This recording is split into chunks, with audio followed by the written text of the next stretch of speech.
What is going on, guys? Welcome back to the channel. This is very interesting. Somebody just pulled up in this right after I finished the Lexus LS600 HL video. Literally like 5 minutes after. So might as well knock out two birds with one stone. This is a 2016 i8. I did review one of these a couple years ago, but it was before my current format.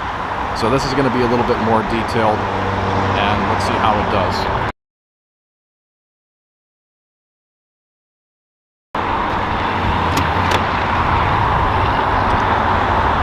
Always thought these doors were cool. Only thing I didn't like about the old i8, at least for me, it was a little bit hard to get out of with this high sill here. I think this is a carbon tub, if I'm not mistaken, and it is high. So let's try it out.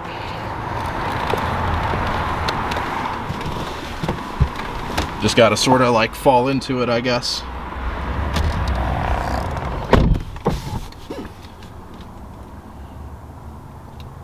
Let's do this.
And now for the button test.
And now for the final button.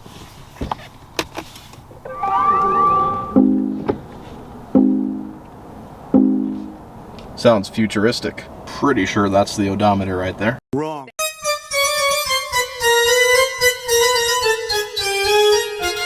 Alright, how did it do? The parts that were solid were pretty solid, but the parts that squeaked were pretty squeaky. The squeaks in this one were a bit more on the severe side. The entire interior wasn't squeaky, but the parts that did were kinda not great. So I would give this a 5 out of 10 for fit and finish. As far as materials go, things are looking good actually. We have leather going on the side of the door here, on the dash, and the seats of course, which I'll get to in a second. Those are all pretty acceptable. There's no really traditional trim that I can make out in here, like some cars will have wood trim or metal or carbon fiber or something like that. I'm not really seeing that in this car, so just some plastic inserts and whatnot, which I guess is all right for a car like this. We do have pretty soft leather seats here with like kind of like some kind of fabric insert. That's a little different. Cloth headliner, and to my surprise, cloth sun visor. That's actually kind of nice for BMW. And then as far as the buttons and switchgear go, there's nothing really too crazy special about this. Some of the buttons are shaped a little differently because this is the i8. You know, this is a different kind of car from BMW. But the main buttons, like your window switches, lock, unlock, radio controls, things like that, you'll find in something like a 3 Series from this era, I guess. Talking mid-2010s. So, the buttons aren't bad, they're just nothing crazy special. So, I'd give this a 6 out of 10 for materials. So, there you guys have it. The final score is 5 out of 10 for fit and finish, 6 out of 10 for materials. Please let me know your thoughts. I have not driven this car, and I have not really driven an i8 before. I moved one around the parking lot one time, and that's about it. So I cannot comment on the driving experience. But I know this car does grab attention, and it looks stunning on the road. Everything else, I'm not sure. I have yet to discover. But anyway, thank you guys for watching, and I'll catch you next time. Peace.